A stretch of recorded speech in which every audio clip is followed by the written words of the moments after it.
السلام علیکم فرینڈز، کیسے ہیں سب؟ آج ہم پڑھیں گے خدمت خلق کے بارے میں کہ خدمت خلق سے کیا مراد ہے، اس کی اہمیت کیا ہے اور اس کے فائدے کیا ہیں۔ ریڈنگ کرتے ہیں۔ سبق کا مقصد: اس سبق میں ہم خدمت خلق کی اہمیت اور اس کے فائدے پڑھیں گے۔ خدمت خلق سے مراد مخلوق کی خدمت کرنا ہے۔ اللہ تعالیٰ کی مخلوق میں انسان افضل ترین مخلوق ہے۔ ہمارے مذہب نے خدمت خلق پر بڑا زور دیا ہے۔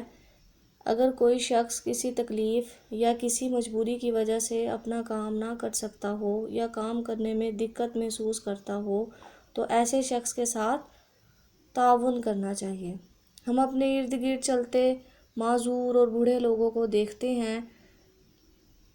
ہمیں چاہیے کہ ان کی ہر ممکن مدد کریں، انہیں سہارا دیں، انہیں آرام پہنچائیں، بیماروں کے ساتھ تعاون کریں اور ان کے کام کریں۔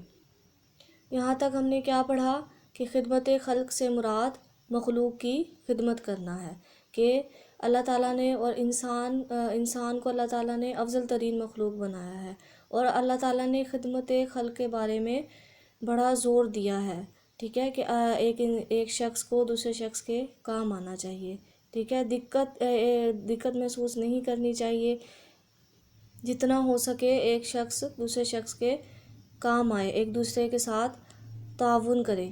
یہاں جس طرح ہم نے یہ پڑھا کہ ہمارے ارد گرد معذور لوگ ہوتے ہیں، بوڑھے لوگ ہوتے ہیں، ہمیں ان کی مدد کرنی چاہیے۔ فار ایگزامپل، جس طرح ہم راہ چلتے بوڑھے معذور لوگ ہوتے ہیں، وہ سڑک کراس کر رہے ہیں، ہمیں انہیں سڑک کراس کروا دینی چاہیے، یعنی کہ یہی کہ ایک شخص دوسرے شخص کے کام آئے، ٹھیک ہے۔ جس طرح کہ رسول صلی اللہ علیہ وسلم نے ارشاد فرمایا، حدیث مبارکہ ہے، لوگوں میں بہترین وہ ہے جو دوسرے لوگوں کو فائدہ پہنچائے۔ یہاں بھی ہم نے یہی پڑھا کہ ایک شخص کو دوسرے شخص کے کام آنا چاہیے، ایک دوسرے کے ساتھ رحم دلی کرنی چاہیے، ایک دوسرے کے کام آنا چاہیے۔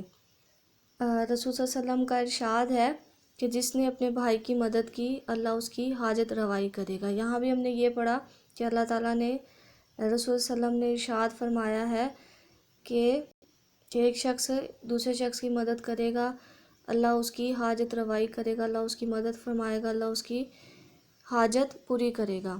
ایک اور جگہ ارشاد ہوا کہ اگر کوئی کسی کے لیے کام آتا ہے، کہیں نہ کہیں کام آ جاتا ہے، تو اسے 10 سال کے اعتکاف کے برابر ثواب ملتا ہے۔ ایک جگہ ارشاد ہے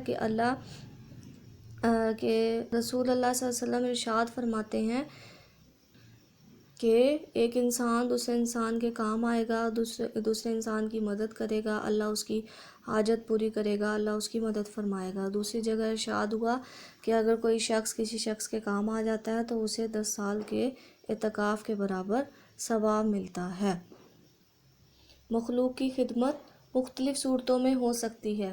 دوسروں کی مدد کرنا اور کوئی کسی مشکل میں ہو تو اس کی مشکل آسان کرنا بھی عبادت میں شمار ہوتا ہے۔